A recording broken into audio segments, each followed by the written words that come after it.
Ngasi numidang wairam phongkiba kanglipaki mairagi pause degi maru oiba pau khara khangatsaraga miyamda khudo tamjige liangmai phurup achi laisemlingai degi leiraklaba lamdam chigi yelawmi ni IMAI Zatliba chahi lising aniga sumna kunga mangage haukiba January 3 ta thokiba Kuki meyoi konsa khol patu gi liweiramda liangmai nupi amada sathakiba lamchat adu Indigenous Mars Association haumi IMAI na akan mamong da kandem tawi madu malem gi mipung khudimak na kandem tawpham thui haina IMAI ki president Dr. Sanatampa Rajkumari na thokpa charol amana haire charol asin hai government na nupi phoba chingphaduna logi thabak lokhotana cherak pifam thui maitei nupi sing angang sing phatuna hatopi grei aduba government na lokhapiri ba action asidi main hoba yamna waba chinda de hekta mak cherak pigadabagum ngang satpana ngasidi liyangmai phuruki nupi amadasu onchilaktuna khut thaba hourakle masida ngehak yasinabagi kaida ama chathabasina Kuki singdadi karisu oidina tumi kangumna khanbagi masa ama pire masigi thabakse khudakta amade khungkhagi CSO singna tawroidabani haide Cherol asin hai yum sanaba tawriba mafamdu liyangmai phuruki mafamne maduda Kuki na khut thingjambam thokte ka hena lam helaba Kuki singi mathakta police station kaya da FIR kaya ama chankhrei adubo makhoi mathakta thabak lokhapidabana Kuki singa se akiba leite maram sunatana maram sajariba saidangba makhoina mapu sarakliba si warakpa chumme natragadi thokliba lala si hena pakthok chaksorakpasu tambangamde handagi thokliba luiramgi wathok asina ahanba sunate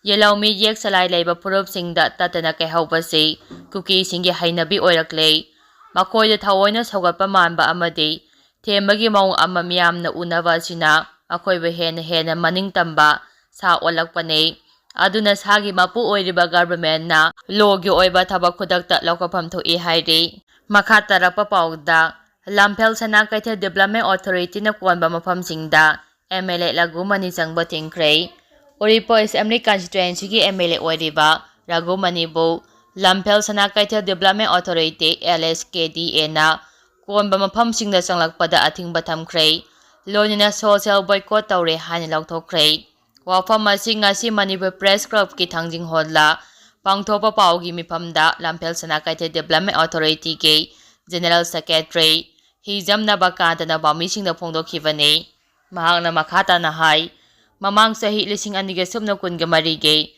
November 13 ta lamdama sida thokliba irang asiga mari lenena tonga mafamsingda miyamgi mopna MLA singi yumda sangduna ama ata thoanbagi thawdok kaya thoki thawdoksing adugi manungsana Oripo sigi MLA Ragumanigi yumda miyamgi mopna maram oduna tugai khokaibagi thawdok khara thoki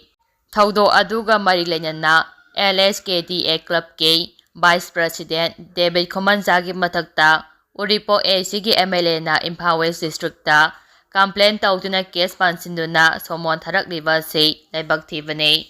mahakna makhata na hai hiram asigi matangda leiriba club maira paibe silupki member singa puna khanaduna case ase handokpinaba MLA masada aiba zero pisingki balaikrei zero aduna case asi January 3 phawbagi manungda handokpinaba taksingkibaga loinana karigumba case handoktrabade thangnaba numit January 9 dagi MLA social boycott tawba hana yanakhe loinana miyamna lawkiba warep adugi matung inna MLA Ragumani Lamphel Sana Kaitha Development Authority LSKDS Club na konba leikagi mafamsingda changlakpada athingba thamle social boycott tawre haina phongdokhi makha tarak poina pandam pause degi maru oiba pau khara khangatsaraga miyamda khudo tamjage Kuki singna sapra administration tallibasi ki hourakpham assembly da puthoktuna khannapham thoi MTU SD ga mari lainana high court na pikiba judgment aduga Kuki narco terrorist singna maitei singi mathakta chathari balal asiga mari lainate SD ga mari lainana high court na pikiba judgment aduga Kuki narco terrorist singna maitei singi mathakta chathari balal asiga mari lainate Kuki singna tokhaiba administration tallibasi ki hourakpham Manipur State Assembly da puthoktuna khanaba matam yawdribra haina Maitei Traffic Union MTU gi maikeidagi legislator singi pukning singsilakle Maitei Traffic Union MTU na thadorakpa charo amana hai ꯑꯩꯈꯣꯏꯒꯤ ꯂꯩꯉꯥꯛ ꯑꯃꯗꯤ ꯆꯠꯅꯕꯤ ꯀꯌꯥꯒꯤ ꯑꯍꯣꯡꯕ ꯂꯩꯔꯕꯁꯨ ꯄꯥꯔꯤ ꯄꯨꯔꯤꯗꯒꯤ ꯆꯠꯅꯔꯛꯂꯕ ꯄꯨꯟꯁꯤꯔꯣꯜꯒ ꯊꯥꯗꯣꯛꯅꯕ ꯌꯥꯗ꯭ꯔꯕ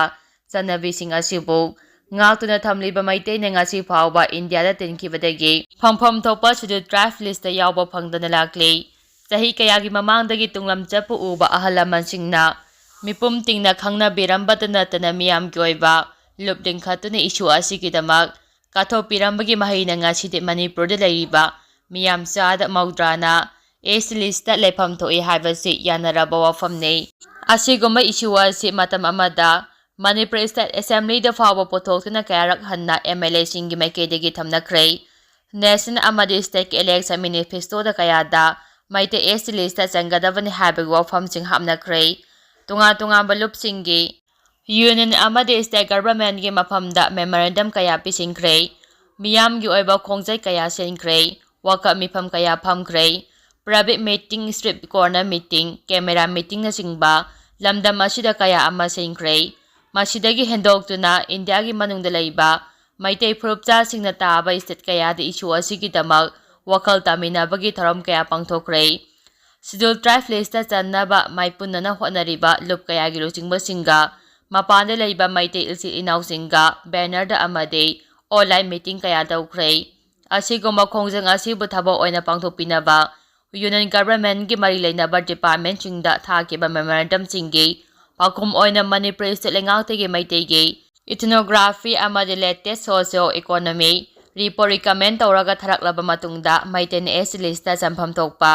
ꯊꯣꯛꯇꯕ꯭ꯔꯥ ꯍꯥꯏꯕꯁꯤ ꯈꯟꯅꯅꯕ ꯋꯥꯐꯝ ꯊꯝꯂꯛꯈꯤꯕꯒꯤ ꯄꯥꯎꯈꯨꯝ ꯄꯤꯕꯤꯅꯕ ꯍꯥꯏ ꯀꯣꯔꯠ ꯑꯣꯐ ꯃꯅꯤꯄꯨꯔꯗ ꯔꯤꯠ ꯄꯤꯇꯤꯁꯟ ꯑꯃ ꯇꯧꯈꯤꯕꯗ ꯍꯥꯏ ꯀꯣꯔꯠꯅ ꯄꯤꯈꯤꯕ ꯖꯖꯃꯦꯟꯠ ꯑꯗꯨꯒ ꯀꯨꯀꯤ ꯅꯥꯔꯀꯣ ꯇꯦꯔꯣꯔꯤꯁꯠꯁꯤꯡꯅ ꯃꯩꯇꯩꯁꯤꯡꯒꯤ ꯃꯊꯛꯇ ꯆꯠꯊꯔꯤꯕ ꯂꯥꯜ ꯑꯁꯤꯒ ꯃꯔꯤ ꯂꯩꯅꯗꯦ꯫ ꯊꯣꯛꯂꯤꯕ ꯂꯥꯜ ꯑꯁꯤ ꯀꯔꯤꯗꯒꯤ ꯊꯣꯛꯂꯛꯄꯅꯣ ꯍꯥꯏꯕꯗꯨ ꯅꯦꯁꯅꯦꯜ ꯏꯟꯚꯦꯁꯇꯤꯒꯦꯁꯟ ꯑꯦꯖꯦꯟꯁꯤꯁꯤꯡ, ꯏꯟꯀ꯭ꯋꯥꯔꯤ ꯀꯝꯃꯤꯁꯟꯒꯤ ꯔꯤꯄꯣꯔꯠꯁꯤꯡꯅ ꯐꯥꯏꯅꯦꯜ ꯑꯣꯏꯐꯝ ꯊꯣꯛꯏ꯫ ꯃꯅꯤꯄꯨꯔꯗ ꯀꯨꯀꯤꯁꯤꯡꯅ ꯆꯍꯤ ꯀꯌꯥꯒꯤ ꯃꯃꯥꯡꯗꯒꯤ ꯀꯔꯤ ꯄꯣꯂꯤꯁꯤ ꯇꯧꯔꯛꯂꯤ, ꯍꯧꯖꯤꯛ ꯀꯔꯤ ꯇꯧꯔꯤ ꯍꯥꯏꯕꯗꯨꯗꯤ ꯃꯤꯆꯝ ꯃꯤꯌꯥꯝꯗꯒꯤ ꯂꯩꯉꯥꯛꯃꯄꯨꯁꯤꯡ ꯑꯃꯗꯤ ꯏꯟꯇꯦꯂꯦꯛꯆꯨꯑꯦꯜꯁꯤꯡꯅ ꯍꯦꯟꯅ ꯈꯪꯐꯝ ꯊꯣꯛꯏ꯫ ꯑꯗꯨꯕꯨ ꯃꯩꯇꯩꯅ ꯑꯦꯁ ꯂꯤꯁꯇ ꯂꯩꯐꯝ ꯊꯣꯛꯏ ꯍꯥꯏꯕꯁꯤꯗꯤ ꯑꯆꯧ ꯄꯤꯁꯛ ꯃꯤꯆꯝ ꯍꯥꯏꯕ ꯈꯥꯏꯗꯅ ꯄꯨꯝꯅꯃꯛꯅ ꯌꯥꯅꯔꯕ ꯋꯥꯐꯝꯅꯤ ꯍꯥꯏꯕꯁꯤ ꯍꯥꯏꯃꯟꯕ ꯊꯣꯛꯂꯣꯏ꯫ ꯂꯝꯗꯝ ꯑꯁꯤꯗ ꯊꯣꯛꯂꯤꯕ ꯊꯧꯗꯣꯛ ꯋꯥꯊꯣꯛ ꯈꯨꯗꯤꯡꯃꯛ ꯄꯣꯂꯤꯇꯤꯀꯦꯜ ꯁꯣꯂꯨꯁꯟ ꯅꯠꯇꯅ ꯌꯥꯔꯣꯏꯗꯕ ꯂꯩꯕꯅꯤꯅ ꯃꯩꯇꯩꯅ ꯑꯦꯁ ꯂꯤꯁꯇ ꯆꯟꯅꯕ ꯍꯣꯠꯅꯔꯨꯕꯗꯒꯤ ꯆꯍꯤ 2 ꯐꯥꯒꯗꯧꯔꯕ ꯀꯨꯀꯤꯁꯤꯡꯅ ꯁꯄ꯭ꯔꯦ ꯑꯦꯗꯃꯤꯅꯤꯁꯇ꯭ꯔꯦꯁꯟ ꯇꯥꯜꯂꯤꯕꯁꯤꯒꯤ ꯍꯧꯔꯛꯐꯝꯅꯤ, ꯅꯠꯇꯦ ꯍꯥꯏꯕꯁꯤ ꯑꯦꯁꯦꯝꯕ꯭ꯂꯤꯗ ꯄꯨꯊꯣꯛꯇꯨꯅ ꯈꯟꯅꯕ ꯃꯇꯝ ꯑꯣꯏꯗ꯭ꯔꯤꯕ꯭ꯔꯥ ꯍꯥꯏꯅꯁꯨ ꯂꯨꯞ ꯑꯁꯤꯅ ꯊꯝꯂꯛꯂꯤ꯫ ꯑꯃꯔꯣꯝꯗ ꯋꯥꯛꯆꯤꯡꯒꯤ 12ꯅꯤ ꯄꯥꯟꯕ ꯏꯃꯣꯏꯅꯨ ꯑꯍꯣꯡ ꯑꯆꯥꯎꯕꯤꯒꯤ ꯊꯧꯔꯝꯅ ꯂꯥꯛꯄꯗ ꯂꯨꯞ ꯑꯁꯤꯅ ꯃꯤꯌꯥꯝꯗ ꯌꯥꯏꯐ ꯄꯥꯎꯖꯦꯜꯁꯨ ꯄꯤꯔꯛꯂꯤ꯫